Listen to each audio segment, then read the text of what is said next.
പകർന്നു നൽകുന്നു അമ്മ. ഋഗ്വേദം ചൊല്ലി പഠിപ്പിച്ചു അമ്മ. ഋതുഭേദമൊക്കെ പറഞ്ഞു തന്നമ്മ. എവിടെ തിരിഞ്ഞാലും ഒപ്പമുണ്ടമ്മ. എഴുതുവാൻ എൻ കൈ പിടിച്ചതും അമ്മ. ഏറ്റു പറയാൻ പഠിപ്പിച്ചതമ്മ. ഏഷണി കേൾക്കരുതെന്നോദിയമ്മ. ഐക്യത എന്തെന്നു കാട്ടിത്തന്നമ്മ. ഐശ്വര്യദീപമാണെന്നുമെന്നമ്മ. ഒപ്പത്തിനൊപ്പം നടക്കുമെന്നമ്മ.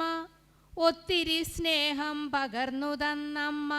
ഓണവിരുന്നൊരുക്കിയിടുന്നൊരമ്മ. ഓടി നടന്നോണമൂട്ടുന്നൊരമ്മ. ഔഷധ സസ്യം വളർത്തുന്നൊരമ്മ. ഔചിത്യബോധം എനിക്കേകിയമ്മ. അമ്പരം കാട്ടിച്ചിരിപ്പിച്ചൊരമ്മ. അംബുജലോചനയാകുമെന്നമ്മ. ആയെന്നെഴുതിച്ച പുണ്യമെന്നമ്മ. ആയെന്നെഴുതിച്ച പുണ്യമെന്നമ്മ. അമ്മയാണമ്മയാണെൻ പുണ്യമെന്നും. അമ്മയാണമ്മയാണെൻ പുണ്യമെന്നും. അപ്പോൾ നമുക്ക് നമ്മുടെ അമ്മയാണ് നമ്മളെ ആദ്യ ഗുരു. നമ്മുടെ വീടാണ് നമ്മുടെ ആദ്യ ഗുരുകുലം. അപ്പം നമ്മൾ സ്കൂളിൽ കുട്ടികൾ പോയിട്ട് അത് പഠിച്ചില്ല, അല്ലെങ്കിൽ കുട്ടികൾ വഴിതെറ്റുന്നു എന്ന് പറയുന്നതിനകത്ത് അർത്ഥമില്ല. ആദ്യം നമ്മുടെ വിദ്യാലയം നമ്മുടെ വീടാണ്. നമ്മുടെ വീട്ടിൽ നിന്ന് പഠിക്കുന്നതാണ് ആദ്യത്തെ ഗുരുക്ഷേത്രം, നമ്മുടെ വീടാണ്. അപ്പോൾ എല്ലാ മാതാപിതാക്കളും ഇന്നത്തെ ഈ കാലഘട്ടത്തിൽ വളരെ ശ്രദ്ധിക്കേണ്ട ഒരു കാര്യമാണ് നമ്മുടെ കുട്ടികളെ നമ്മളെങ്ങനെ, അവരെങ്ങോട്ട് പോകുന്നു, എന്ത് ചെയ്യുന്നു. നമ്മൾ മൊബൈൽ ഇപ്പോൾ എല്ലാ കുട്ടികളുടെയും കയ്യിൽ കൊടുക്കും. പക്ഷേ ആ മൊബൈൽ അവരെന്തിനാണ് യൂസ് ചെയ്യുന്നത് എന്ന് നമ്മൾ എപ്പോഴും ശ്രദ്ധിക്കണം. അപ്പോൾ ഞാൻ മൈക്ക് കൈമാറുകയാണ്. സമയക്കുറവുണ്ട്. സാറ് കുറച്ചുകൂടി കാര്യങ്ങൾ നിങ്ങൾക്ക് പറഞ്ഞ് മനസ്സിലാക്കും. അതുകൂടാതെ കുട്ടികൾക്ക് എന്തെങ്കിലും ചോദിക്കാനുണ്ടെങ്കിൽ അതിനുള്ള അവസരമുണ്ട്, നിങ്ങൾക്ക് ചോദിക്കാം.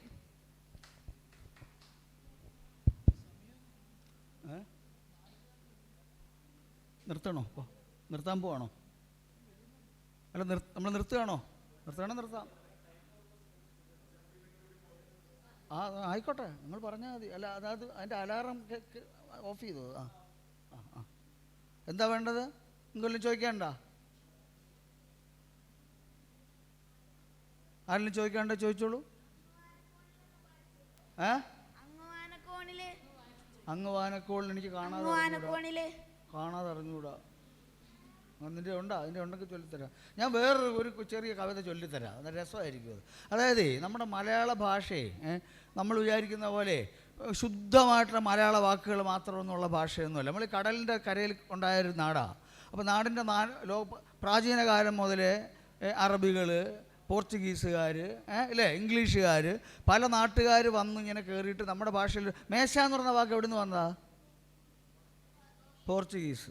ഒരുപാട് പോർച്ചുഗീസ് വാക്കുകൾ നമ്മളെ ഭാഷയ്ക്കകത്ത് നമ്മൾ മലയാളമാണെന്ന് നമ്മൾ എൻ്റെ തനി മലയാളം എന്നൊക്കെ പറയും. തനി മലയാളം തന്നെയാണ്. അതായത് എവിടെ അങ്ങനെ ഒരു ഭാഷയിലായിട്ടൊരു വാക്കൊന്നുമില്ല. വാക്കുകൾ ഇങ്ങനെ ഈ പൊങ്ങുതടി പോലെ നമ്മുടെ സംസ്കാരത്തിലേക്ക് ഒഴുകി വരുന്നൊരു നാടായിരുന്നു. അപ്പോൾ അങ്ങനെ ഈ നമ്മുടെ ഭാഷയിലെ പോർച്ചുഗീസ് വാക്കുകളെക്കുറിച്ച് കുട്ടികളെ ഓർമ്മിപ്പിക്കുന്ന ഒരു കവിത VM ഗിരിജ എന്നൊരു കവി എഴുതിയിട്ടുണ്ട്. VM ഗിരിജ എന്നുള്ള കവിയെ നിങ്ങൾക്ക് അറിയോ? പഠിക്കാനൊക്കെ +2കാർക്ക് ചിലപ്പോൾ ഉണ്ടാവും എന്തെങ്കിലും, അല്ലേ?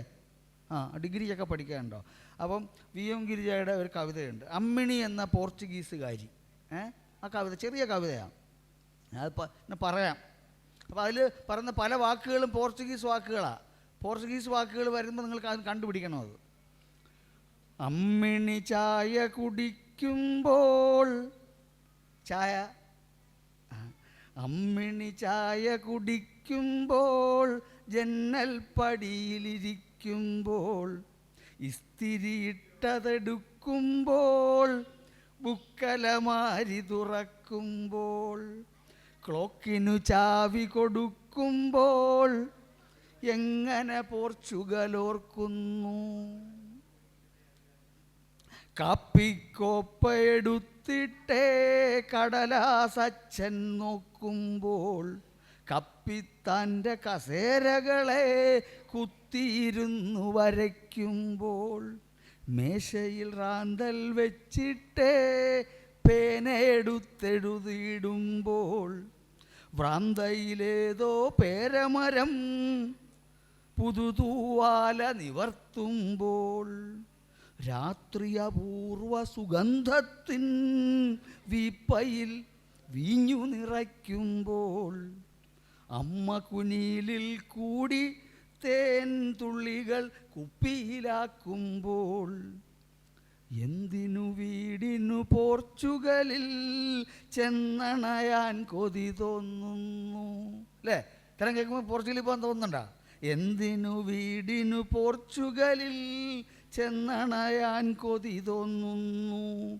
അമ്മിണി അച്ഛനും അമ്മയും ഈ നമ്മളും അറിയണം ഇക്കാര്യം. എല്ലാവരും അറിഞ്ഞിരിക്കണം നമ്മുടെ ഭാഷയിൽ ഇതെല്ലാം ഉണ്ടെന്ന്. അപ്പോൾ നമ്മുടെ ഭാഷയിൽ ഒരുപാട് കലർപ്പുണ്ടെന്നാണ് അർത്ഥം. കലർപ്പ്. നമുക്ക് അവസാനിപ്പിക്കാം. ഇല്ല, ഇപ്പോൾ ഓടിക്കും നമ്മളെ. Okay, thank you. മുതിർന്നവർ ശ്രദ്ധിച്ചില്ലെങ്കിലും വിരോധമില്ല. കുട്ടികളെ ശ്രദ്ധിക്കണം ഞാൻ പറയുന്നത്. ഞാനൊരു കവിത വായിക്കാൻ പോകും. ആദ്യം തന്നെ ഒരു ആമുഖമൊന്നും പറയാതെ. ഈ കവിത കുട്ടികൾ ശ്രദ്ധിച്ചില്ലെങ്കിലുള്ള കുഴപ്പം എന്താണെന്നറിയോ? ഈ കവിതയുടെ ഇടയിൽ വെച്ചിട്ട് ഞാൻ ചില ചോദ്യങ്ങൾ ചോദിക്കും. അപ്പോൾ ഉത്തരം പറയാൻ പറ്റിയില്ലെങ്കിൽ നാണക്കേടാവും.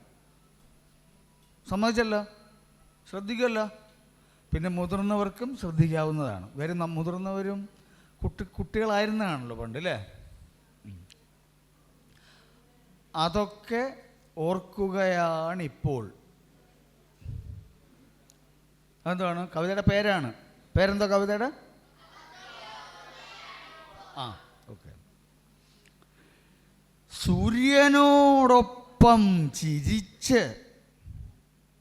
രാവിലെ തന്നെ എണീറ്റു. സ്കൂള് തുറക്കുന്ന ത്രില്ല്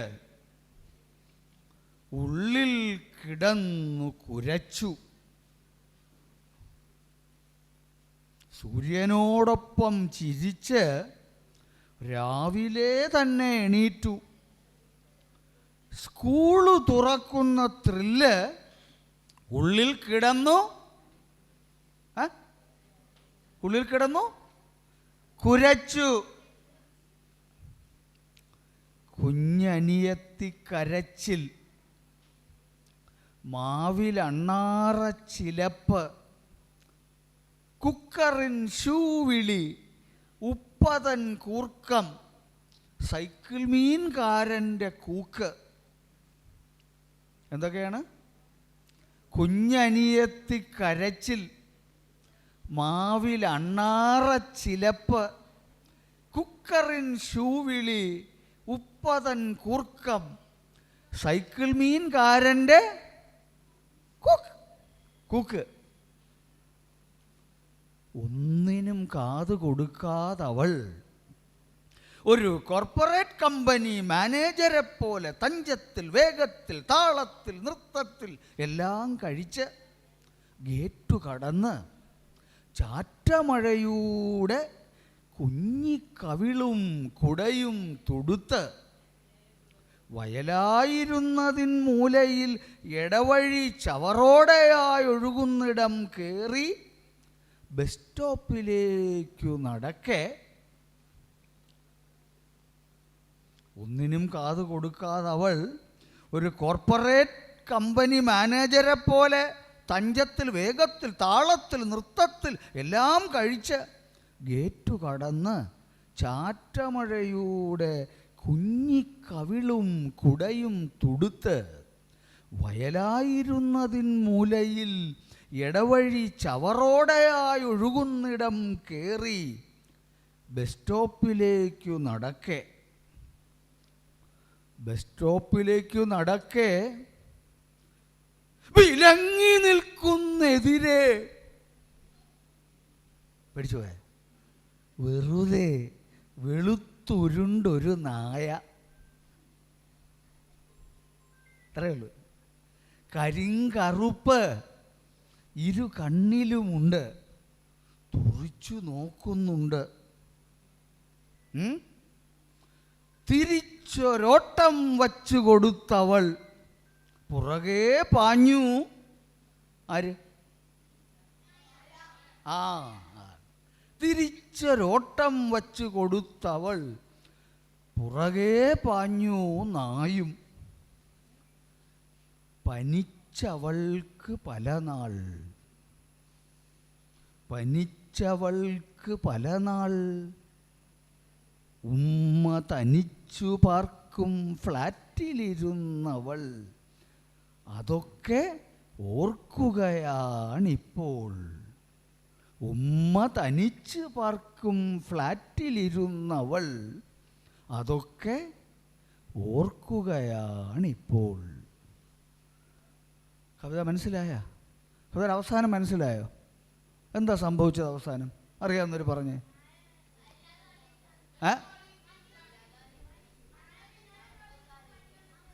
ഒരാൾ എണീറ്റ് എന്ന് പറഞ്ഞേ. നീ പറഞ്ഞോ?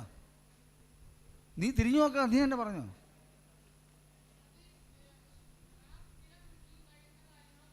ആ, ഒരുപാട് നാൾ കഴിഞ്ഞിട്ടില്ലേ? ആ ഫ്ലാറ്റിലപ്പോൾ ആരുണ്ട്? ഫ്ലാറ്റ് എവിടെയാ? അപ്പോൾ ഒരുപാട് നാൾ കഴിഞ്ഞിട്ടല്ലേ? അപ്പോൾ ആ കുട്ടി ഇപ്പോൾ കുട്ടിയാണോ? ആ ആ, ഉമ്മ തനിച്ച് പാർക്കും ഫ്ലാറ്റിലിരുന്നാണ് അല്ലേ? എന്ന് വെച്ചാൽ അതിൻ്റെ അർത്ഥം എന്താ? വർഷങ്ങൾ കഴിഞ്ഞപ്പോൾ എന്താ സംഭവിച്ചത്? ഉമ്മ ഒറ്റയ്ക്കായി. അപ്പോൾ ഈ കുട്ടി എവിടെ നിന്ന് വന്ന? ഈ പറയുന്ന ആള്, അവൾ ദൂരെയല്ലേ? അത് മനസ്സിലായില്ലേ? അപ്പോൾ ഇതിൻ്റെ അകത്തൊരു കഥയുണ്ടെന്ന് പിടി കിട്ടിയാ? അത് നമ്മൾ സാധാരണ പട്ടിയെ കണ്ട് നായയെ കണ്ട് ഓടാറുണ്ട്. മിക്കവാറും നമ്മളെല്ലാവരും ഓടിയിട്ടുണ്ടാവും അല്ലേ? സ്കൂൾ തുറക്കുന്ന ദിവസം അല്ലെങ്കിൽ ഏതെങ്കിലും ദിവസം ഓടിയിട്ടുണ്ടാവും. അതുമാത്രമല്ല, അത് പണ്ടങ്ങനെ ഓടിയ കാര്യം ഒരുപാട് വർഷം കഴിഞ്ഞ് ആലോചിക്കുന്ന എവിടെയാണ്? പണ്ട് എല്ലാവരും ഒന്നിച്ചുണ്ടായിരുന്നു. ഉപ്പ കൂർക്കം വലിച്ച് കിടക്കുന്നുണ്ടായിരുന്നു, കുഞ്ഞനിയത്തി ഉണ്ടായിരുന്നു, എല്ലാവരും ഉണ്ടായിരുന്നു. ഇപ്പം ഉമ്മ ഒറ്റയ്ക്ക് ഒരു ഫ്ലാറ്റിൽ പാർക്കുന്നു. ഈ അവൾ എന്ന് പറയുന്ന കഥാപാത്രവും വേറെ എവിടെയോ ആണ്. ഉമ്മയെ സുഖിപ്പിക്കാൻ ചെന്നിരിക്കുക അവിടെ. അപ്പം ഇപ്പോഴത്തെ കാലത്ത് ചെതറിപ്പോയ കുടുംബങ്ങളുടെ ഒരു കഥ കൂടി ഇതിൻ്റെ അകത്തുണ്ട്. അപ്പം ഇതാണ് കവിതയ്ക്കകത്തുള്ള ഒരു കഥയും കൂടെ ഉണ്ട് ഇതിൽ. ഇപ്പോൾ കവിത ശ്രദ്ധിച്ച് കേട്ടോണ്ടല്ലേ ഇത് മനസ്സിലായത്? എല്ലാവർക്കും മനസ്സിലായോ? ഇനി ഈ കവിത വായിക്കുമ്പോൾ വളരെ എളുപ്പത്തിൽ മനസ്സിലാകില്ലേ? കവിതയുടെ ഒരു ഗുണം എന്ന് പറയുന്നത്, നമ്മൾ നല്ലപോലെ തലയിൽ ഇങ്ങനെ പതിഞ്ഞു കഴിഞ്ഞാൽ, നമ്മുടെ മനസ്സിൽ പതിഞ്ഞു കഴിഞ്ഞാലേ പിന്നെ അതിങ്ങനെ കിടക്കും. നമ്മൾ ഇടയ്ക്കിടയ്ക്ക് ഓർക്കും. നിങ്ങൾ പഠിച്ചിട്ടുള്ളതല്ലേ? മലയാളം പഠിക്കുന്ന കുട്ടികൾ തന്നെ ആണോ എല്ലാവരും? അപ്പം മലയാള പാഠാവലിയിലൊക്കെ ഉള്ള ചില വരികളൊക്കെ നമ്മുടെ മനസ്സിലിങ്ങനെ കിടക്കില്ലേ? അല്ലേ? എത്ര വലുതായാലും കിടക്കും അല്ലേ? അപ്പോൾ അതിൻ്റെ ഗുണം, മറിച്ച് നമ്മൾ ഗദ്യത്തിൽ വായിക്കുന്നൊരു വരി അങ്ങനെ കിടക്കണം എന്നില്ല. ചിലപ്പോൾ കിടക്കും, ഓർമ്മ കാണും ചിലതൊക്കെ. പക്ഷെ എന്നാലും കവിതയുടെ ഒരു വ്യത്യാസം, കഥയ്ക്കകത്താണെങ്കിൽ സംഭവം നമുക്ക് ഓർമ്മ കാണും, പക്ഷെ കവിതയുടെ ഒരു വ്യത്യാസം, ആ വരി ഓർമ്മ കാണും അല്ലേ? ഒരു വരി തന്നെ ഓർമ്മയാണ്. അപ്പോൾ അതിൻ്റെ അർത്ഥം എന്താണ്? കവിതയിൽ അതിൻ്റെ അകത്തുള്ള സംഭവത്തെക്കാൾ പ്രധാനം ആ വരിയാണ്, വാക്കാണ്. വാക്ക് വളരെ സൂക്ഷ്മമായിട്ടും നമ്മുടെ തലയിൽ ഇങ്ങനെ അച്ചടിച്ച് വെച്ച് കുത്തിക്കയറ്റിയ പോലെ അങ്ങ് കയറും, അവിടെ കിടക്കും അത്. അപ്പോൾ ഒരു ആ കവിതയുടെ അനുഭവം എന്നാണ് പറയുന്നത്. കവിതയുടെ അനുഭവം ഭാഷയായിട്ട് അല്ലേ? ഇപ്പോൾ കുഞ്ഞുനാളിൽ നിങ്ങൾ ആരെങ്കിലും താരാട്ടൊക്കെ കേട്ടിട്ടുണ്ടാവുമല്ലോ. ഒരു താരാട്ടിലെ വരി നമ്മുടെ മനസ്സിൽ കിടക്കില്ലേ? ഇല്ലേ? എൻ കുഞ്ഞുറങ്ങിക്കൊൾകൻ കുഞ്ഞുറങ്ങിക്കൊൾകൻ കുഞ്ഞുറങ്ങിക്കൊൾകൻ്റെ തങ്കം. അത് വള്ളത്തോളം എഴുതിയ താരാട്ട. ഞാൻ സ്കൂളിൽ പഠിച്ചതാണ്, എനിക്ക് നല്ല ഓർമ്മയുണ്ട്. പിന്നെ വേറെ നിങ്ങളുടെ താരാട്ട് പറഞ്ഞ് ഒരു താരാട്ട് മൂളി ആരെങ്കിലും? സിനിമാ പാട്ടാണ്, പക്ഷെ നല്ല താരാട്ടാണ്. സിനിമാ പാട്ടായതുകൊണ്ട് കുറച്ചുകൂടെ ഓർമ്മയാണ്. പക്ഷെ നമ്മൾ വീട്ടിൽ കേട്ടൊരു താരാട്ട് പറഞ്ഞ ആരെങ്കിലും? അച്ഛനോ അമ്മയോ? ഓമനത്തിങ്കൾ കിടാവോ? ഓമന തിങ്കൾ കിടാവോ നല്ല കോമള താമര പൂവോ. ഈ താരാട്ട് ആരെഴുതിയതാണ്? എന്തിനെഴുതിയത്? Yes good. ഇരമ്പൻ തമ്പി എന്തിനു വേണ്ടി എഴുതിയതാ? കുട്ടികൾക്ക് വേണ്ടി ഉറങ്ങാൻ. ഇതൊരു ഇരമ്പൻ തമ്പിയുടെ കാലത്തുള്ള ഒരു രാജാവാകാൻ പോകുന്ന ഒരു കുട്ടി ജനിച്ചപ്പോൾ എഴുതിയതെന്നാണ് കഥ. നമുക്കതിൻ്റെ സത്യാവസ്ഥ അറിഞ്ഞൂടാ. അങ്ങനെയാണ്. അപ്പോൾ നിങ്ങളെല്ലാം നല്ല കാവ്യാവബോധമുള്ള ആളുകളാണ് അല്ലേ? എന്തെങ്കിലും പറയുന്നോ? എല്ലാവർക്കും നമസ്കാരം. കുട്ടികൾക്ക് എല്ലാവർക്കും നമസ്കാരം. എല്ലാവരും ഹാപ്പി അല്ലേ? എൻ്റെ പേര് ശ്രീദേവി പ്രസാദ് എന്നാണ്. ഞാൻ ഗോവയിൽ നിന്നാണ് വരുന്നത്. ഒരു പ്രവാസി മലയാളിയാണ്. കുറച്ച് കവിതകളൊക്കെ എഴുതാറുണ്ട്. കൊങ്കണിയിൽ നിന്നും മലയാളത്തിലോട്ട് ഭാഷാ പരിവർത്തനം ചെയ്ത് ബാലസാഹിത്യ കഥകളും കവിതകളും എഴുതാറുണ്ട്. അപ്പോൾ എന്തായാലും നമ്മളെല്ലാം മലയാളികളല്ലേ? അപ്പം ഞാനിന്നൊരു മലയാളത്തെ, എൻ്റെ മലയാളം എന്നുള്ള ഒരു മലയാളത്തെക്കുറിച്ചിട്ടുള്ള ഒരു കവിത ചൊല്ലട്ടെ. ഇഷ്ടമാണോ എല്ലാവർക്കും? ഓക്കെ. എൻ്റെ മലയാളം. മലയാളമേ, പ്രിയ മലയാളമേ, മനമിതിൽ മതിവൂറും പ്രിയ കാവ്യമേ. മലയാളമേ, പ്രിയ മലയാളമേ, മനമിതിൽ മധുവൂറും പ്രിയ കാവ്യമേ. ഗുരുവായി എന്നമ്മ ആദ്യം മൊഴിഞ്ഞൊര മധുരമാം ഭാഷാമൃതമെൻ്റെ മലയാളം. അമ്മതൻ താരാട്ടുപാട്ടിൻ്റെ ഈണത്തിൽ ആദ്യമറിഞ്ഞൊരു ഭാഷ മലയാളം. അമ്മതൻ താരാട്ടുപാട്ടിൻ്റെ ഈണത്തിൽ ആദ്യമറിഞ്ഞോരൻ ഭാഷ മലയാളം. എൻ ചുണ്ടിലാദ്യമായി അമ്മിഞ്ഞ പാലിൻ്റെ മധുരത്തോടന്നമ്മ ആദ്യമാം ചൊല്ലിയ മലയാളമേ നീയൻ ഹൃദയരാഗം. ആദ്യാക്ഷരങ്ങൾ പഠിപ്പിച്ച ഗുരുവരൻ വാർത്തെടുത്തെന്നിലീ മാതൃഭാഷ. ആദ്യാക്ഷരങ്ങൾ പഠിപ്പിച്ച ഗുരുവരൻ വാർത്തെടുത്തെന്നിലീ മാതൃഭാഷ. എന്നെ ഞാനാക്കിയ മലയാള ഭാഷയാൺ. എന്നെ ഞാനാക്കിയ മലയാള ഭാഷയാണ് എൻ ജീവരാഗവും കുളിർത്തന്നലും. ഹൃദയം തൊട്ടെഴുതിയോരക്ഷരമുത്തുകൾ, ഹൃദയം തൊട്ടെഴുതിയോരക്ഷരമുത്തുകൾ, മണ്ണിൻ്റെ മണമുള്ള മലയാള വരികളാൽ അഭിമാനമോടു ഞാൻ ഉരുവിടുന്നു. വാക്യങ്ങൾ മലയാള ഭാഷ തൻ മഹിമയല്ലോ.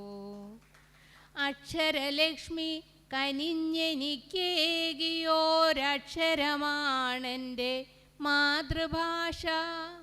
അക്ഷരലക്ഷ്മി കനിഞ്ഞെനിക്കേകിയോരക്ഷരമാണെൻ്റെ മാതൃഭാഷ. ഭാഷകളെത്ര അറിഞ്ഞുവെന്നാകിലും, ഭാഷകളെത്ര അറിഞ്ഞുവെന്നാകിലും മലയാളമാണെനിക്കേറെ ഇഷ്ടം. എൻ്റെ മലയാളമാണെനിക്കേറെ ഇഷ്ടം. നിങ്ങൾക്ക് മലയാളം ഇഷ്ടമാണോ? ഓക്കെ. അപ്പോൾ സാറ് ആദ്യം സംസാരിക്കട്ടെ, അതിനുശേഷം നമുക്ക് കവിതകളിലൂടെ പോകാം.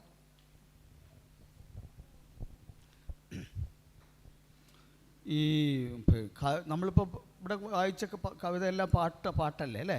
പാട്ടിൻ്റെ സ്വഭാവമുള്ളതല്ലേ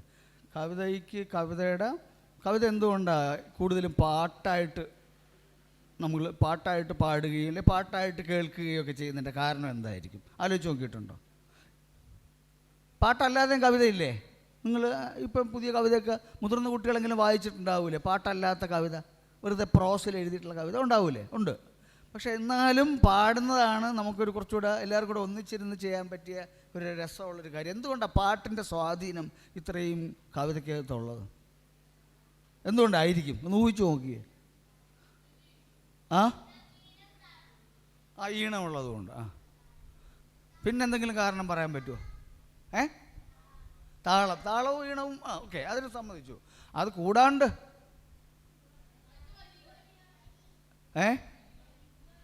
ഓർത്തിരിക്കാൻ പറ്റുന്നത് പാട്ടല്ലേ?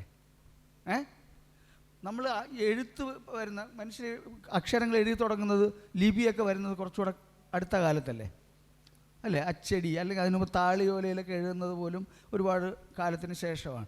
മനുഷ്യർ തമ്മിൽ അങ്ങോട്ടും ഇങ്ങോട്ടും പാടിയാണ് പലതും നിലനിന്നിട്ടുള്ളത്. നമ്മൾ ഈ ആലോചിക്കുന്നത് നിങ്ങളുടെ കാലമോ എൻ്റെ കാലമോ മാത്രമല്ല, ആയിരക്കണക്കിന് വർഷം മുമ്പുള്ള മനുഷ്യർ നമ്മളെപ്പോലെ തന്നെ ആയിരുന്നു.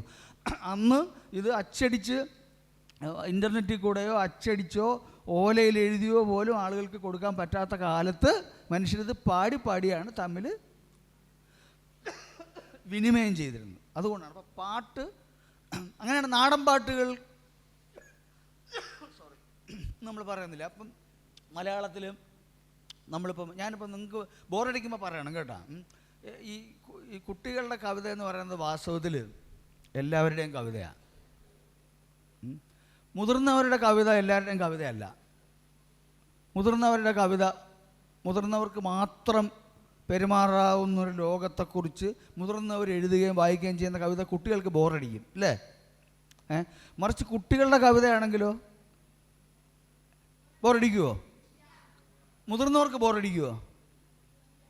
ഉണ്ടാവാൻ വഴിയില്ല. കാര്യം എല്ലാവരും കുട്ടികളായിരുന്നേ. മനസ്സിലായില്ലേ? അപ്പം കുട്ടിക്കാലം എല്ലാവർക്കും പൊതുവായതുകൊണ്ട് ഏറ്റവും നമ്മൾ സാർവലൗകികം എന്നൊക്കെ പറയും, യൂണിവേഴ്സൽ എന്ന് ഇംഗ്ലീഷിൽ പറയും. എല്ലാവർക്കും എല്ലാ നിലയ്ക്കും മനസ്സിലാവുന്ന കവിത വാസ്തി. അപ്പം സാർവലൗകികമായ യൂണിവേഴ്സലായിട്ടുള്ള കവിത അല്ലെങ്കിൽ സാഹിത്യം പൊതുവിൽ കുട്ടികളുടേതാണ്. മനസ്സിലായില്ലേ? അപ്പോൾ നാടൻ പാട്ടുകൾക്ക് എപ്പോഴും ഒരു കുട്ടിത്തമുണ്ട്. നല്ല കവിതയ്ക്കകത്ത് എപ്പോഴും ഒരു കുട്ടിത്തം കാണും. നല്ല കവിതയുടെ ലക്ഷണങ്ങളിൽ ഒന്നാണ് കുട്ടിത്തം. ഇപ്പം നാടൻ പാട്ട് നിങ്ങളൊക്കെ കേട്ടിട്ടുണ്ടാവും. നേരം പോയി പൂക്കെയ്താ മറ പറ്റി. ആർക്കെങ്കിലും അറിയാം പാട്ട്?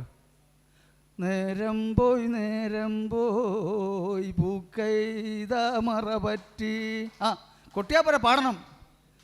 കുന്നങ്കോഴി കുളക്കോഴി തത്തി പോവുന്നേ, കുളക്കോഴി തത്തി പോവുന്നേ, നേരം പോയ നേരത്തും കൊല ചെയ്യണേ, നേരം പോയ നേരത്തും കൊല ചെയ്യണേ, നേരം പോയി പൂക്കൈതാ മറ പറ്റി.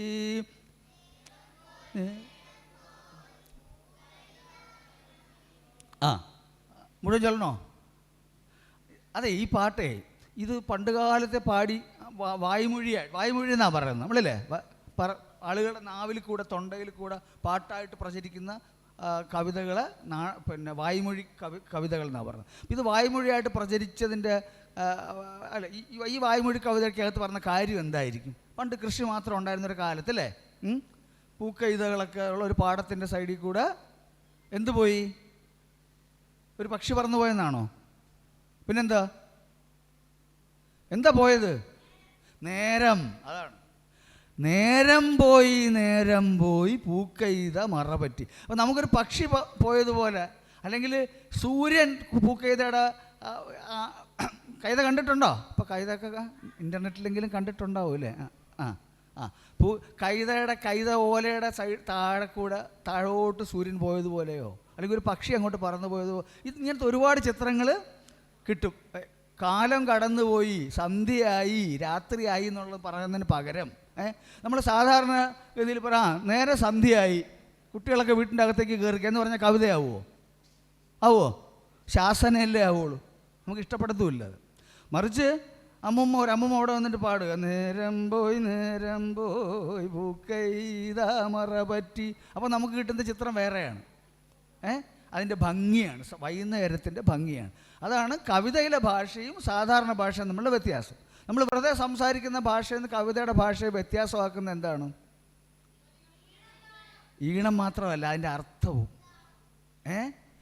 പൂക്കൈതയുടെ മറ പറ്റി പതുക്കെ സൂര്യൻ പോയി, അല്ലെങ്കിൽ ഒരു പക്ഷിയെപ്പോലെ കാലം കടന്നുപോയി എന്ന് പറയുമ്പോൾ അതിന് സന്ധ്യയായി, കുട്ടികളൊക്കെ അകത്തോട്ട് കയറിക്കേ എന്ന് പറയുമ്പോൾ ഉള്ള അർത്ഥമല്ല കിട്ടുന്നത്, അല്ലേ? അതാണ് കവിതയുടെ ഒരു ഗുട്ടൻസ്. അപ്പോൾ ഇങ്ങനെ മനുഷ്യർ തമ്മിലുള്ള, മുതിർന്നവരും കുട്ടികളും മറ്റ് ജീവികളും പ്രകൃതിയിലെ നേരം വെളുക്കുന്നതും ഇരുട്ടുന്നതും എല്ലാ മറ്റ് ജീവപ്രാണങ്ങളും ഒക്കെ കലർന്നിട്ടുള്ള അങ്ങോട്ടും ഇങ്ങോട്ടുമുള്ള വിനിമയങ്ങൾക്കകത്ത് ഈ വാമൊഴി പാട്ടുകൾ ഒരുപാടുണ്ട്. ഇപ്പോൾ സമയമില്ലാത്തതുകൊണ്ട് നമുക്കില്ലേ കുറച്ചുകൂടെ നാടൻ പാട്ടുകൾ പാടായിരുന്നു. കണ്ണാരം പൊത്തി പൊത്തി കടക്കാരം കടന്ന് കിടന്നൊക്കെ പറഞ്ഞ പഴയ പാട്ടുകളൊക്കെ ഇതിൽ പെടും. ഒരുപാട് പാട്ടുകളുണ്ട്. അതുപോലെ കൃഷിപ്പാട്ടുകളുണ്ട്. മുണ്ടകൻ കൊയ്യുമ്പോൾ എവിടെ ഇരിക്കും?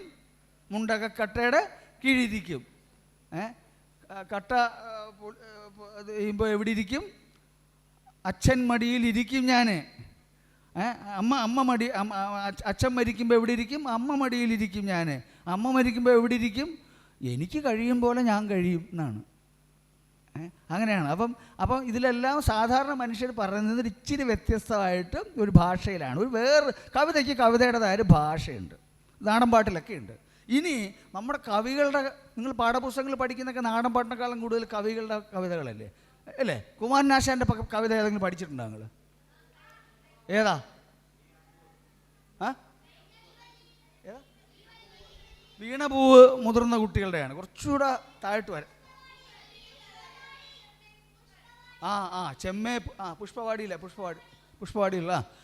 ഈ വല്ലിയിൽ നിന്നു ചെമ്മേ, ഈ വല്ലിയിൽ നിന്നു ചെമ്മേ പൂക്കൾ പോകുന്നിതാ പറന്നമ്മേ തെറ്റി നിനക്കുണ്ണി.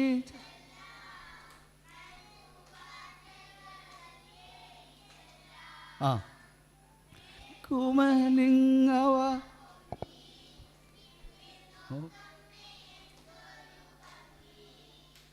അയ്യോ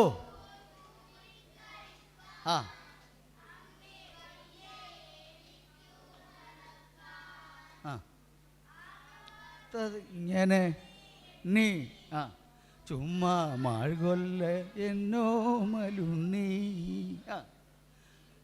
നടന്നു കളിപ്പൂ നീ പിച്ചകമുണ്ടോ. എല്ലാം മുഴുവൻ അറിയാലോ. എന്നാൽ ഞാനൊരുമ്മ തരാം ചെന്നാൽ അറിയുവതൽപ്പം എല്ലാം ഇത് നമ്മൾ വെറുതെ പൂവാണ്, ഇത് പൂവാണ്, ഇത് ചിത്രശലഭമാണെന്ന് പറഞ്ഞാൽ ഇത് കിട്ടുമോ? കിട്ടൂല. അപ്പോൾ ഇതിന് പ്രത്യേകമായ അർത്ഥവും താളവും ആലോചന ചിന്തയുണ്ട് ഇതിലല്ലേ. ഒരു സങ്കല്പിക്കുന്ന ചിന്ത വേണം. ചിന്തിക്കുമ്പോഴാണ് ഒരു അർത്ഥം വരുന്നത്, അല്ലേ? ഈ പിച്ച, അപ്പോൾ കുട്ടി ചിന്തിച്ചപ്പോഴല്ലേ ചോദിച്ചത് പിച്ചക നടക്കുമെന്ന് ചോദിക്കുന്നില്ലേ? അത് ആലോചിക്കുമ്പോഴല്ലേ ചോദിക്കാൻ പറ്റുള്ളൂ. അപ്പം കവിതയിൽ ആലോചനയും ഉണ്ട്. അപ്പോൾ നമ്മൾ എന്തൊക്കെയുണ്ട്? ഈണം, താളം, അർത്ഥം മാത്രമല്ല, നമ്മുടെ ആലോചന. അത് എഴുതുന്ന ആളുടെ ആലോചന മാത്രമല്ല, വായിക്കുന്ന ആളുടെ ആലോചനയും ഉണ്ട്. ഞാൻ കുമാരനാശാൻ്റെ തന്നെ വേറൊരു കവിത ചൊല്ലി തരാം. അത് കുമാരനാശാൻ്റെ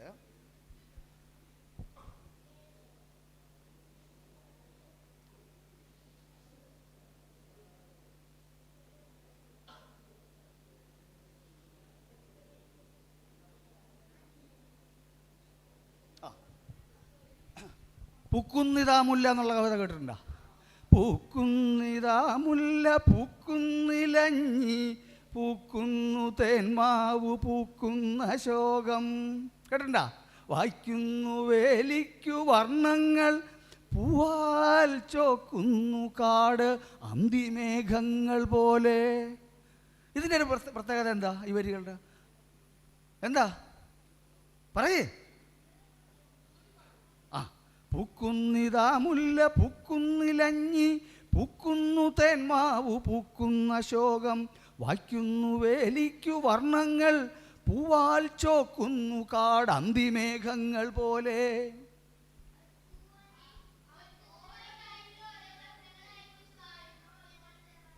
ഒരാൾ പറ, നീ പറ.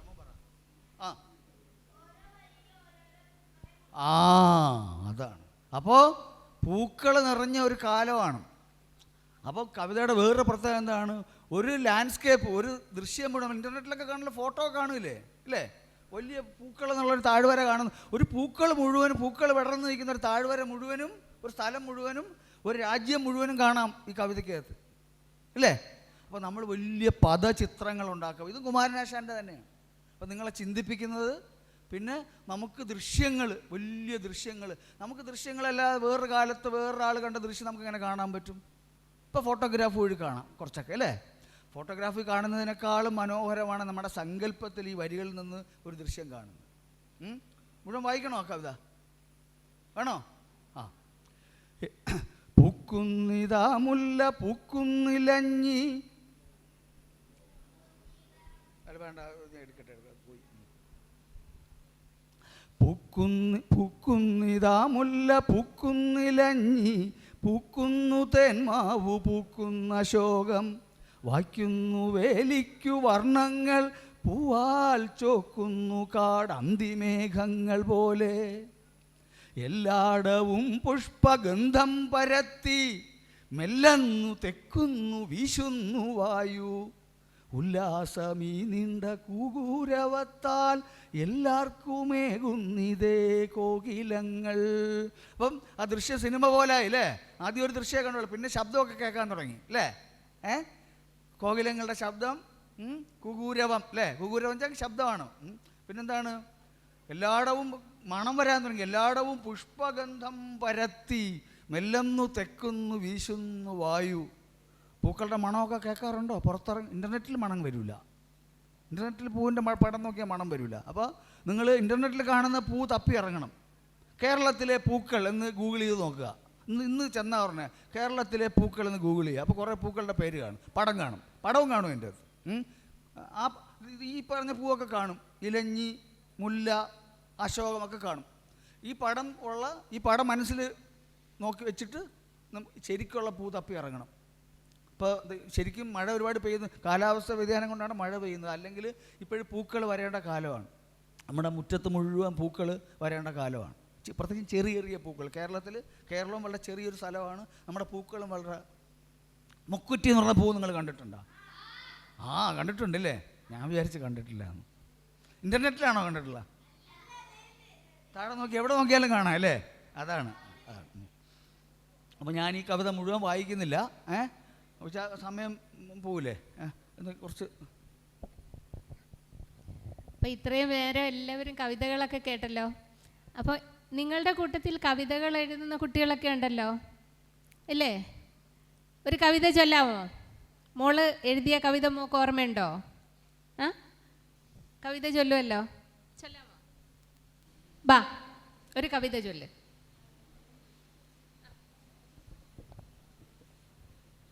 നീലക്കുറിഞ്ഞി. വജ്രമഞ്ഞിൻ കണങ്ങളെല്ലാം സൂര്യകിരണത്താൽ തിളങ്ങി നിന്നു. മേഘങ്ങൾ തഴുകുന്ന മാമലയിൽ നീലവസന്തം വിരിഞ്ഞു നിന്നു. മിഴിവേഗം വസന്തത്തിനായി ഓരോ പുൽക്കൊടിയും കാത്തുനിന്നു. മഞ്ഞിൻ പുതപ്പിട്ട മലനിരയിൽ നീലപ്പുതപ്പു വിരിച്ച പോലെ കണ്ണത്താ ദൂരത്തു പരന്നുവല്ലോ കുഞ്ഞുകുറിഞ്ഞി പൂക്കളിതാ. ഇനിയൊന്നു കാണുവാനായി വീണ്ടും 12 ആണ്ടു കാത്തിടേണം. വരയാടിൻ മേച്ചിൽ പുറങ്ങളല്ലോ മിഴിവേഗം സുന്ദര കാഴ്ച തീർത്തു. എൻ മനം നിറഞ്ഞു തുളുമ്പി നീലക്കടൽ പോലെ അലയടിച്ചു. വെരി ഗുഡ്, നല്ലൊരു കയ്യടി കൊടുക്ക്. അപ്പം നമ്മളിൽ എല്ലാവരിലും ഒന്നല്ലെങ്കിൽ മറ്റൊരു കഴിവുകൾ എല്ലാ മനുഷ്യരിലും ഉണ്ട്. നിങ്ങളുടെ എല്ലാവരുടെയും കയ്യിൽ ആ കഴിവുകളുണ്ടല്ലോ. അപ്പം നമ്മളൊരു കവിത രചിക്കണമെങ്കിൽ ആദ്യം എന്ത് വേണം? ആ കവിതയുടെ ഒരാശയം നമ്മളിലുണ്ടാകണം.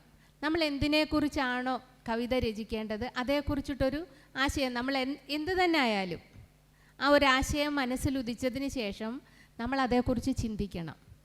ചിന്തിച്ച് അതിൻ്റെ ഭാവന നമ്മുടെ ഉള്ളിൽ ഉണർത്തി കഴിയുമ്പോൾ നമ്മൾ എന്ത് ചെയ്യണം? അതിനൊരു താളം കൊടുക്കണം. ഒരു താളം നമ്മൾ കൊടുത്തിട്ട് ആ താളത്തിനനുസരിച്ച് ആകർഷകമായ രീതിയിൽ പദവിന്യാസം നടത്തി നമ്മൾ ആ കവിത രചിച്ചതിന് ശേഷം ആ കവിതയ്ക്ക് നമ്മൾ കൊടുക്കുന്ന ശീർഷകം, അതായത് അതിനൊരു പേരിടണ്ടേ നമ്മൾ. അപ്പം ആ പേര് നമ്മൾ എപ്പോഴും കൊടുക്കുന്നത് എങ്ങനെയായിരിക്കണം? നമ്മൾ എഴുതിയിരിക്കുന്ന കവിതയുമായിട്ടും മാച്ചാകുകയും വേണം, വളരെ ചെറിയ ഹ്രസ്വമായിരിക്കണം. പക്ഷേ ആ ശീർഷകം നോക്കിയിട്ടായിരിക്കണം നമ്മുടെ കവിത മറ്റുള്ളവർ വായിക്കുന്നത്. പലപ്പോഴും പല ബുക്ക് നമ്മുടെ കയ്യിൽ കിട്ടാറുണ്ട് കവിതകളുടെ, പക്ഷേ എല്ലാ കവിതകളും നമ്മൾ വായിക്കാറുണ്ടോ? ഇല്ല. അപ്പം നമ്മൾ എഴുതുന്ന കവിതയുടെ ശീർഷകം വളരെ ഇമ്പോർട്ടൻ്റ് ആയിട്ടുള്ളൊരു കാര്യമാണ്. അപ്പം നമ്മൾ ഏതൊരു കവിത എഴുതിയാലും നമ്മളിപ്പം എന്താ പറയുന്നത്, കുഞ്ഞുണ്ണി മാഷിൻ്റെ ഒരു കുഞ്ഞു കവിതയുണ്ട്. കാക്ക പാറി വന്നു പാറമേലിരുന്നു, കാക്ക പാറിപ്പോയി പാറ ബാക്കിയായി.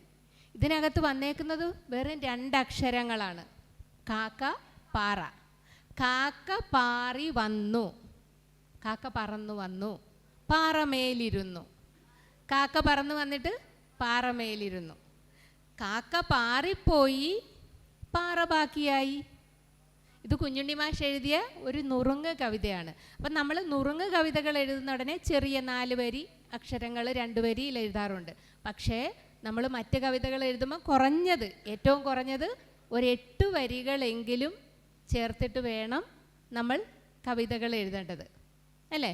അപ്പം നിങ്ങളെല്ലാവരും ഇതുപോലെ ഇപ്പം നമ്മൾ ഒരു ആശയം നമ്മുടെ മനസ്സിലെടുക്കുമ്പോൾ, നമ്മളിപ്പോൾ ഒരു പൂന്തോട്ടം, ആ പൂന്തോട്ടത്തെക്കുറിച്ച് നമ്മൾ ഒരു കവിത എഴുതുന്ന സമയത്ത് എന്താ ചെയ്യുന്നത്? ആദ്യം നമ്മുടെ മുന്നിലോട്ട് ആ പൂന്തോട്ടം വരും, അല്ലേ?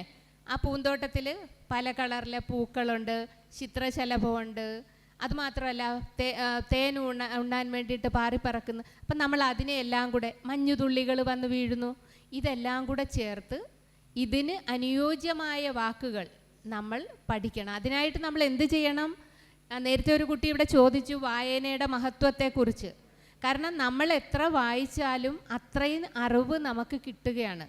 നമുക്കെല്ലാം ഇന്ന് ഇൻ്റർനെറ്റ് വഴി നമുക്കെല്ലാം കിട്ടും, പക്ഷേ പുസ്തക വായന കൊണ്ട് നമുക്ക് കിട്ടുന്ന അറിവ് അത്രയും നമുക്കിനി എത്ര എന്ന് പറഞ്ഞാലും കിട്ടില്ല. അതുകൊണ്ട് നമ്മൾ പുസ്തകത്തിൽ വായിക്കുമ്പോൾ അതേപോലെ നമ്മൾ എന്ത് ചെയ്യണം? ഓരോ പദങ്ങൾക്കും പര്യായ പദങ്ങൾ ഉണ്ടാവുമല്ലോ, അതെല്ലാം എഴുതി വെക്കണം. എഴുതി വെച്ചതിന് ശേഷം കവിതകൾ എഴുതുമ്പോൾ എന്താകും? നമുക്ക് നല്ല രചനകൾ ഉണ്ടാക്കാൻ സാധിക്കും. അതിൻ്റെ തെളിവുകളല്ലേ, മഹാകാവ്യങ്ങളല്ലേ നമുക്കുള്ളത്. അപ്പം ഞാനിവിടെ ഒരു കുഞ്ഞു കവിത ചൊല്ലട്ടെ.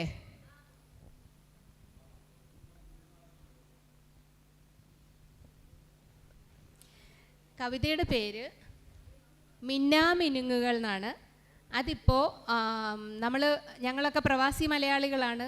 അപ്പോൾ എന്നിരുന്നാലും അവിടെയും മലയാള സ്കൂളുകൾ മലയാളം പഠിപ്പിക്കുന്നുണ്ട്. അപ്പോൾ നീലക്കുറിഞ്ഞി എന്ന് പറഞ്ഞ പുസ്തകത്തിൽ ഉള്ള ഒരു കവിതയാണ് എൻ്റെ സുഹൃത്ത് എഴുതിയതാണ്, അസുരമംഗലം വിജയകുമാർ. അദ്ദേഹം എഴുതിയ കവിതയാണ്. അത് പഠിക്കാനുണ്ട് കുട്ടികൾക്ക്. അപ്പം ഞാൻ ആ കവിത ഒന്ന് ചൊല്ലട്ടെ.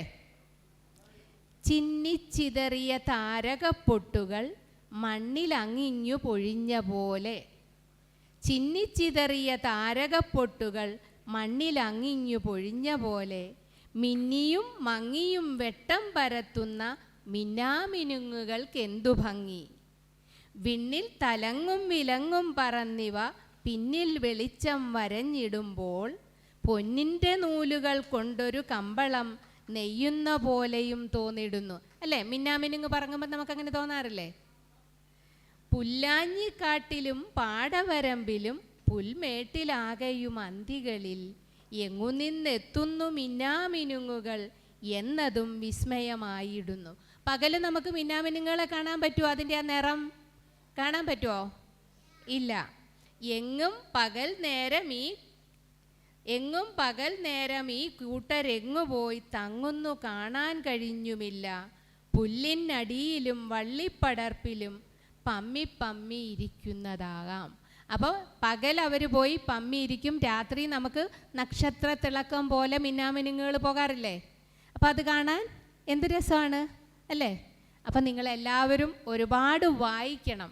വായനയിലൂടെ നിങ്ങൾക്ക് ഏവർക്കും കവിതകൾ എഴുതാൻ സാധിക്കും. ഞാൻ കുറച്ച് ചോദ്യങ്ങളൊക്കെ കൊണ്ടുവന്നിട്ടുണ്ട്. എനിക്കൊരു കാര്യം മനസ്സിലായി, നിങ്ങളെല്ലാം എല്ലാ കഴിവുകളും ഉള്ള കുട്ടികളാണ്, ഒരുപാട് അറിവുള്ള കുട്ടികളാണ്. അപ്പം കുറച്ച് ചോദ്യങ്ങൾ ഞാൻ നിങ്ങളോട് ചോദിക്കാം, സാറിന് പറയാനുള്ളത് പറഞ്ഞിട്ട്. ഓക്കെ?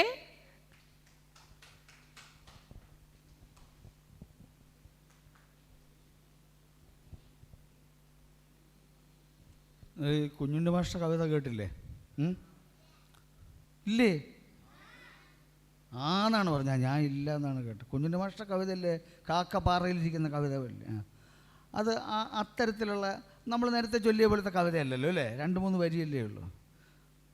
അത്തരത്തിലുള്ള ചെറിയ 2 വരി 3 വരിയുള്ള കവിതകളുടെ അങ്ങനെ കവിത എഴുതുന്ന രീതിക്ക് വളരെ പ്രശസ്തമായിട്ടുള്ള ഒരു പേരുണ്ട്, ഒരു ജാപ്പനീസ് പേരുണ്ട്, അറിയോ? എങ്കിലും ഒന്ന് ഓർത്ത് നോക്കിയേ. ഹൈക്കു എന്ന് കേട്ടില്ലേ? ഹൈക്കു കേട്ടിട്ടില്ല? അപ്പോൾ ഇന്ന് പോലെ കേൾക്കുന്നു. ഈ ചെറിയ വളരെ കുറിയ 3 വരിയിലുള്ള 3 വരി കൊണ്ട് ഒരു പദചിത്രം അല്ലെങ്കിൽ ഒരു അനുഭവം അല്ലെങ്കിൽ ഒരു പ്രകൃതിയിലെ ഒരു വര അതൊക്കെ ഉണ്ടാക്കുന്നതിനാണ്. അതും കവിതയാണ്. നമുക്ക് അതിപ്പം കുട്ടികൾക്കും മുതിർന്നവർക്ക് എന്നുള്ള വ്യത്യാസമൊന്നുമില്ല, എല്ലാവർക്കും ബാധകമായ അനുഭവമാവാതെ. ഇപ്പോൾ ഈ കാക്കപ്പാറയിൽ വന്നിരുന്ന് പറയുന്നത് ഒരർത്ഥത്തിൽ ഒരുതരം ഹൈക്കു ആണത്.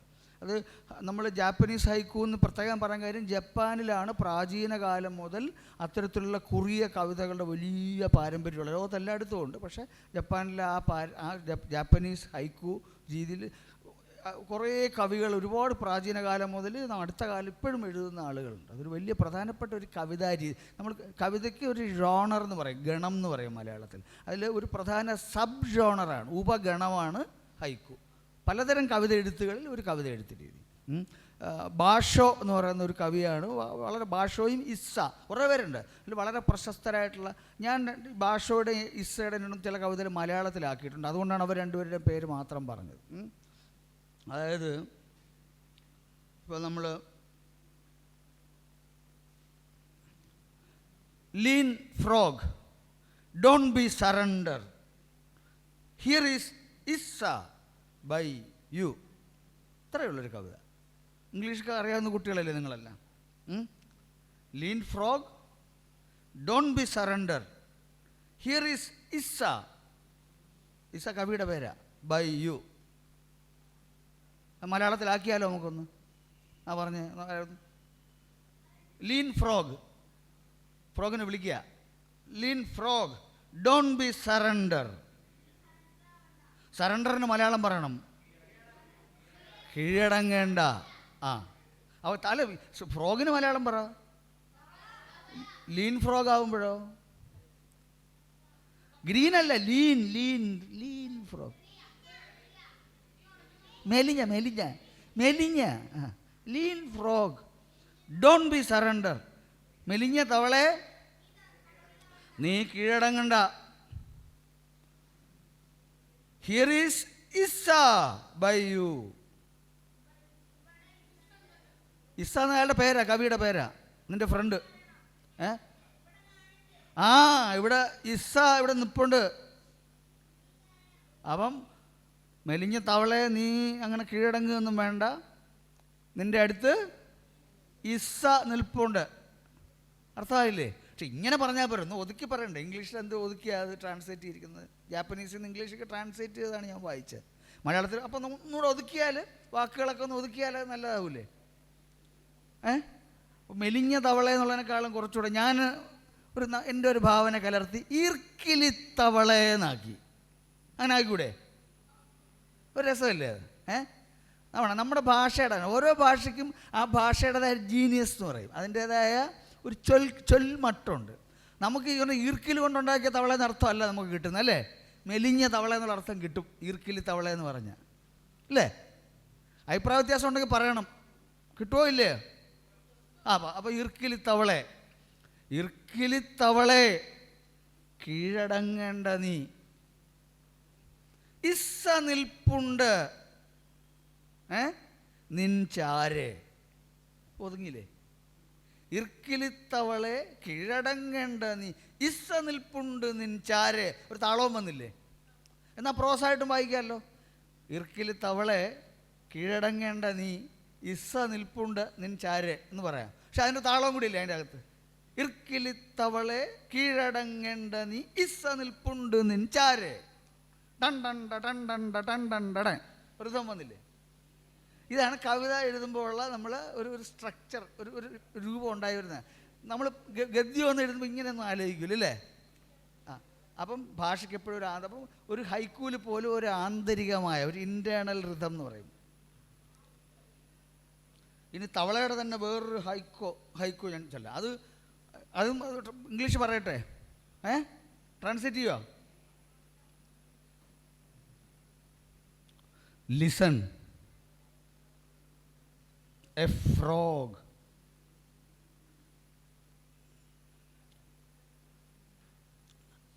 listen, a frog jumping into the silence of an ancient pond.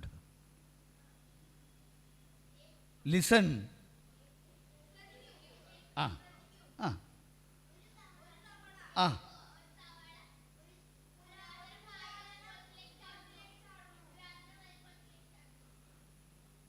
വെറും കുളമല്ല. In the silence of an ancient pond.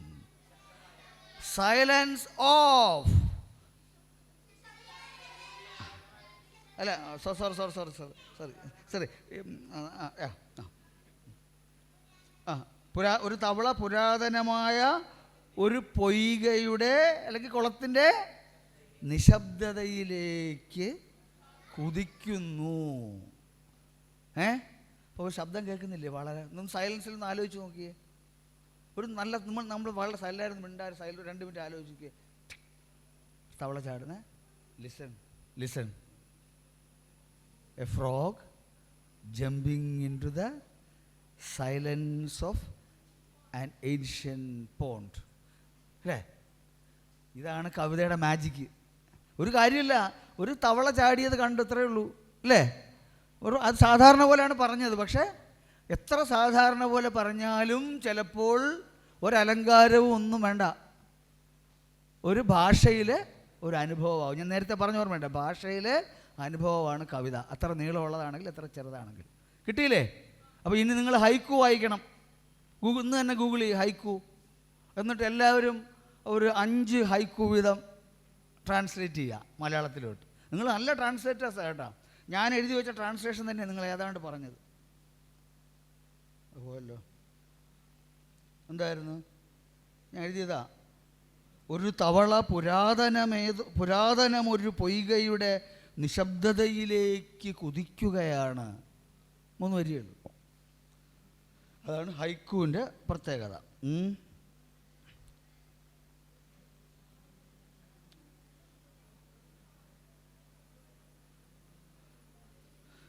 ഇനി നിങ്ങൾ വൈലോപ്പിള്ളിയുടെ കവിത പഠിക്കാറുണ്ടോ? ഉണ്ടോ? വൈലോപ്പിള്ളിൽ ശ്രീധരമേനോൻ മലയാളത്തിലെ വലിയ കവിയാണ്. നേരത്തെ കുമാരനാശാൻ്റെ കാര്യം പറഞ്ഞു. ഇവിടെ അടുത്താണ് താമസിച്ചിരുന്നത്. ഒറ്റയ്ക്ക് ഇവിടെ നിന്ന് അങ്ങോട്ട് പോകുമ്പോൾ ഒരു കുളം കണ്ടില്ലേ? ആ കുളത്തിൻ്റെ അപ്പുറത്ത് ദേവസ്വം ബോർഡ് ക്വാർട്ടേഴ്സിൽ ഒറ്റയ്ക്ക് താമസിച്ചിരുന്ന കവിയാണ്. എൻ്റെയൊക്കെ ചെറുപ്പത്തിൽ തന്നെ മരിച്ചുപോയി. വൈലോപ്പിള്ളി കുട്ടികൾക്ക് വേണ്ടി ഒരുപാട് കവിത എഴുതിയിട്ടുണ്ട്. മാമ്പഴം കുട്ടികൾക്ക് വേണ്ടി മുതിർന്നവർക്ക് വേണ്ടിയും ഒക്കെയുള്ള ഒരു നമ്മളെ കരയിപ്പിക്കുന്ന കവിത പഠിക്കാനൊക്കെ ഉണ്ടല്ലേ. പക്ഷെ നമ്മുടെ പുസ്തകങ്ങളിലൊന്നും പാഠപുസ്തകങ്ങളിലൊന്നും വരാത്ത ഒരു രസമുള്ള കുറച്ചുകൂടെ സന്തോഷം തോന്നുന്ന ഒരു കവിത ഞാൻ ചൊല്ലാം. സമയം ഉണ്ടല്ലോ അല്ലേ? ഈ വാഹനങ്ങളെക്കുറിച്ചാണ്. നിങ്ങൾക്കൊക്കെ ഇപ്പോൾ പുതിയ വാഹനങ്ങളൊക്കെ ഉള്ള കാലം. വൈലോപ്പിള്ളി ഇത് എഴുതുന്ന കാലത്ത് വൈലോപ്പിള്ളിക്ക് അറിയാവുന്ന വാഹനങ്ങൾ വെച്ച് എഴുതിയതാണ്. കായലേറ്റി കരയേറ്റി കായലൂടെ കായയേറ്റി കയറേറ്റി കായലൂടെ മെല്ലെ ആളുകേറിപ്പോയിടുന്നു നാളുതോറും വഞ്ചി. കായ കയറ്റി കയറേറ്റി. പണ്ട് കാലത്ത് ലോറിയൊന്നുമില്ല, പണ്ട് വള്ളത്തിലാണ് ചരക്കൊക്കെ വരുന്നത്, കായയും കയറും ഒക്കെ. കായയേറ്റി കയറേറ്റി കായലൂടെ മെല്ലെ ആളുകേറിപ്പോയിടുന്നു നാളുതോറും വഞ്ചി. കൊല്ലമാലപ്പുഴയിലും കൊച്ചിയിലുമെത്താൻ ഭംഗിയോടെ കടലാസിൽ ഞങ്ങൾ തീർക്കും വഞ്ചി, കൊച്ചുകല്ലും കട്ടുറുമ്പും വെച്ചു വീടും വഞ്ചി, മഴവെള്ളച്ചാലിലെങ്ങോ മറിയുന്നു താനേ. അത് ചരക്ക് കൊണ്ടിരുന്ന വഞ്ചി, പിന്നീട് കുട്ടികൾ കളിവെള്ളം ഉണ്ടാക്കുന്ന വഞ്ചി, കടലാസ് കൊണ്ടുണ്ടാക്കുന്ന വഞ്ചി. ഇനി വേറെ വാഹനങ്ങളെക്കുറിച്ചാണ്. കാറിനുള്ളിലേറി ലോകർ ജോറിലങ്ങു പോകെ, രണ്ടു മച്ചിങ്ങയും ഈർക്കിൽ തുണ്ടും ഇലത്തെല്ലും കൊണ്ടു ഞങ്ങൾ തീർത്ത കൊച്ചു വണ്ടി വലിക്കുമ്പോൾ, കാറിനുള്ളിലേറി ലോകർ ജോറിലങ്ങു പോകെ, രണ്ടു മച്ചിങ്ങയും ഈർക്കിൽ തുണ്ടുമിലത്തെല്ലും കൊണ്ട് ഞങ്ങൾ തീർത്ത കൊച്ചു വണ്ടി വലിക്കുമ്പോൾ. നിങ്ങൾ മച്ചിങ്ങ വെച്ച് വണ്ടി ഉണ്ടാക്കിയിട്ടുണ്ടോ? ആ, ഓക്കെ. നൂലു പൊട്ടും ഇലകീറും ഉരി വീഴും ചക്രം, അല്ലേ? മറ്റേ കാറാണെങ്കിലും ഇപ്പോൾ വീഴും. ഇപ്പോൾ തൃശ്ശൂരിൽ എല്ലാ കാറും ഇപ്പം പിന്നെ ഈ മച്ചിങ്ങ കൊണ്ടുള്ള കാറ് പോലെ തന്നെയാണ്. ഈ പുഴക്കിലൂടെയൊക്കെയുള്ള ഗട്ടറിൽ കൂടെ ഒക്കെ വന്നു കഴിഞ്ഞാൽ നമ്മുടെ മച്ചിങ്ങ ടയർ പോലെ തന്നെ ശരിക്കുള്ള കാറിൻ്റെ ടയറും ഇപ്പോൾ റോഡിലാണ് കിടക്കുന്നത്. ഇനി വീണ്ടും അടുത്ത വാഹനത്തെക്കുറിച്ച് പറയാം. വായുവിമാനത്തിലേറി പായുമോരോ കൂട്ടർ, ദില്ലിയിലും ലണ്ടനിലും ചെല്ലുവാൻ അന്തസ്സിൽ, അല്ലേ? പോയിട്ടുണ്ടോ? വിമാനത്തിൽ പോയിട്ടുള്ളവരൊക്കെ ഉണ്ടായില്ലേ? ആ, ഇപ്പോൾ എല്ലാവരും വിമാനത്തിൽ കയറാൻ തുടങ്ങിയില്ലേ? ഞാനൊക്കെ ഒരുപാട് വലുതായിട്ട് ആദ്യമായിട്ട് വിമാനത്തിൽ കയറുന്നു.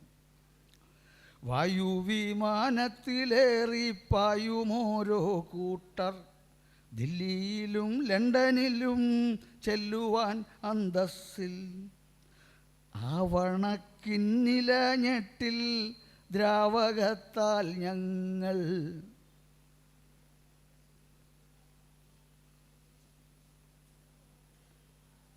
ഊതിവിടും കുമിളകൾ ഊളിയിട്ട് പൊങ്ങും. ഇപ്പോൾ ആവണക്കിൻ്റെ ഇത് കൊണ്ടിട്ട് നമ്മൾ ഉണ്ടാക്കുന്ന ഇപ്പോൾ പക്ഷേ ഉത്സവപ്പറമ്പിലൊക്കെ കിട്ടും സോപ്പ് പോത വെച്ചിട്ടില്ലേ?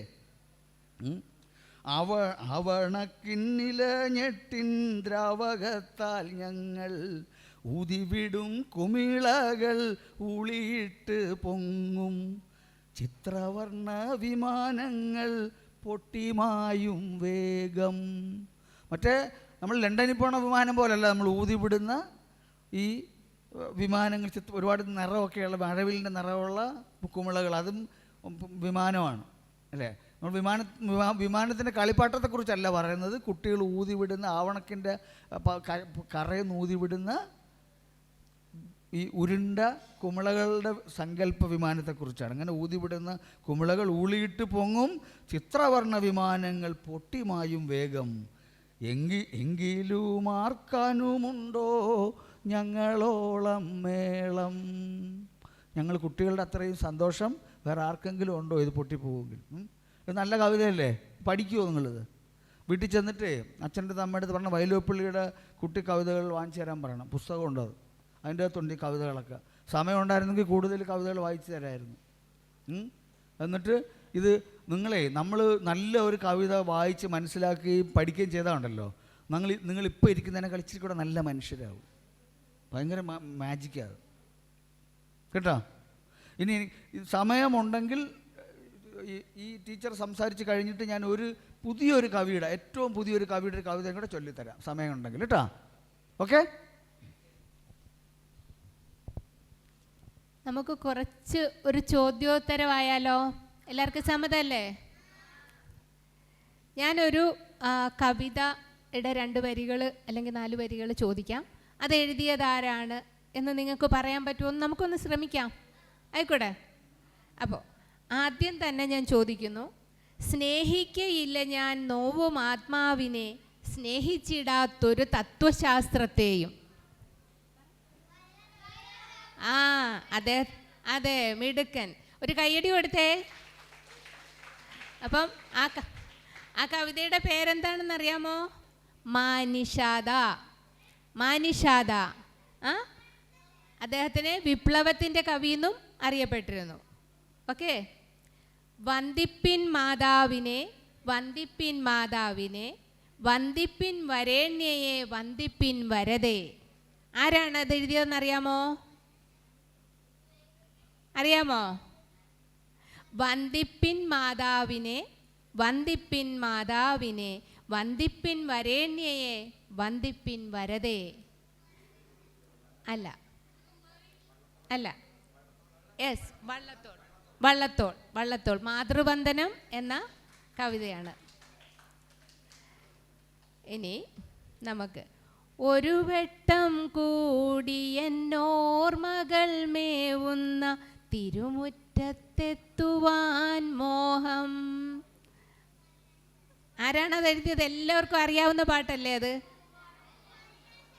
അല്ല, ONV. മിടുക്കി, മിടുക്കി. ഒരു നല്ലൊരു കൈയടി കൊടുത്തേ. ഓക്കെ. അപ്പോൾ നമ്മൾ അതേപോലെ തന്നെ ഒരുപാട് നമ്മൾ തൂലിക പടവാളാക്കിയ കവി എന്ന് പറയുന്നത് ആരെയാണ്? തൂലിക പടവാളാക്കിയ കവി ഇപ്പം തന്നെ നമ്മൾ പറഞ്ഞിട്ടുണ്ടായിരുന്നു. വയലാർ തൂലിക പടവാളാക്കിയ കവിയായിരുന്നേ. പിന്നെ അതേപോലെ കൂടിയല്ല പിറക്കുന്ന നേരത്ത്, കൂടിയല്ല മരിക്കുന്ന നേരത്ത്, മധ്യേ ഇങ്ങനെ കാണുന്ന നേരത്ത് മത്സരിക്കുന്നത് എന്തിനു നാം വിധ. അത് നമ്മൾ വീട്ടിലൊക്കെ നാമം പോലൊക്കെ ജപിക്കാറില്ലേ? അതാരാണ് എഴുതിയത്? ഭക്തി കവി. ഭക്തി കവി എന്നറിയപ്പെടുന്നത് ആരെയാണ്? പൂന്താനം. പൂന്താനത്തിൻ്റെ ജ്ഞാനപാനയിലാണ് ഈ വരികളുള്ളത്. അപ്പോൾ എല്ലാവരും നമ്മുടെ പഴയ കവിതകൾ ഇങ്ങനെ നോക്കി വെക്കണം. അത് എഴുതിയതാരാണ്? ഇതൊക്കെ നമുക്ക് ഒരുപാട് ഗുണം ചെയ്യും. കാരണം നിങ്ങൾ വളർന്നു വരുന്ന കുട്ടികളാണ്, നിങ്ങൾക്ക് ഒരുപാട് കാര്യങ്ങൾ ഇനി അറിയാനുണ്ട്. അതുകൊണ്ടാണ് വായനയെ നമ്മുടെ ദിനചര്യയാക്കി മാറ്റണം. എന്താക്കി മാറ്റണം? ദിനചര്യയാക്കി മാറ്റണം. നമ്മൾ ആഹാരം എല്ലാ ദിവസവും ആഹാരം കഴിക്കാതിരിക്കില്ലല്ലോ. അതുപോലെ ഒരു ദിവസം 10 മിനിറ്റ് ഏതെങ്കിലും നിങ്ങൾക്ക് ഇഷ്ടമുള്ള ഒരു പുസ്തകം എടുക്കുക. അതേക്കുറിച്ചിട്ട് വായിച്ചതിന് ശേഷം മടക്കി വെക്കരുത്. നിങ്ങൾ വായിച്ചപ്പോൾ നിങ്ങൾക്ക് അതിൽ നിന്ന് എന്താണ് ഒരു ഗുണപാഠം കിട്ടിയത്, അതിൽ നിങ്ങൾക്ക് ശരിയെന്ന് തോന്നിയത് എന്ത്, തെറ്റെന്ന് തോന്നിയത് എന്ത്, അത് നിങ്ങളൊരു ബുക്കിൽ എഴുതി വെച്ച് കഴിഞ്ഞാൽ ആദ്യം നമുക്ക് തോന്നും ഇത് വെറുതെ നമ്മളൊന്ന് എഴുതുന്നു. പക്ഷേ കാലങ്ങൾക്ക് ശേഷം നമ്മളത് ഒന്നെടുത്ത് വായിച്ച് നോക്കുമ്പോൾ നമുക്ക് തോന്നും എത്ര നല്ലതായി ഞാനിത് എഴുതി വെച്ചത്. മറ്റുള്ളവർക്ക് നാളെ നമുക്കത് മറ്റുള്ളവരെ കാണിക്കാം അഭിമാനപൂർവ്വം. ഓക്കെ. അപ്പോൾ ഞാൻ എഴുതിയ അക്ഷരങ്ങൾ ആ മുതൽ അം വരെ ചേർത്തിട്ടുള്ള ഒരു കവിത ഞാൻ എഴുതിയിട്ടുണ്ട്. അതൊന്ന് ചൊല്ലട്ടെ? ഓക്കെ. ഞാൻ ആ കവിതയ്ക്കിട്ട പേരാണ് ആദ്യാക്ഷരം. നമുക്കൊന്നാമത് സമയമില്ല, അതുകൊണ്ട് ഞാൻ എൻ്റെ ഈ കവിത കൂടി ചൊല്ലിയിട്ട് മൈക്ക് സാറിന് കൈമാറാം. ഓക്കെ. അറിവിൻ കിരണമായി അനുദിനം നിറയുന്ന പുസ്തകത്താളിലെ അക്ഷരമുത്തുകൾ ഒന്നൊന്നായി കോർത്തങ്ങെടുത്തു ഞാൻ എന്നുടെ അമ്മയ്ക്കായി നല്ലൊരു മാല കോർത്തു. ആ എന്നൊരാദ്യാക്ഷരമമ്മ അരുമയോടമ്മിഞ്ഞ പാലൂട്ടുമമ്മ, ആരും പകരമാകാത്തതുമമ്മ, ആർദ്രമാം സ്നേഹപ്രവാഹവുമമ്മ. ഇഷ്ടമോടെന്നും അമൃതൂട്ടുമമ്മ, ഇന്നെൻ്റെ നെഞ്ചിൻ്റെ സാന്ത്വനമമ്മ, ഈണത്തിൽ താരാട്ടുപാടിയിടുമമ്മ, ഈശ്വര ചൈതന്യമായതുമമ്മ.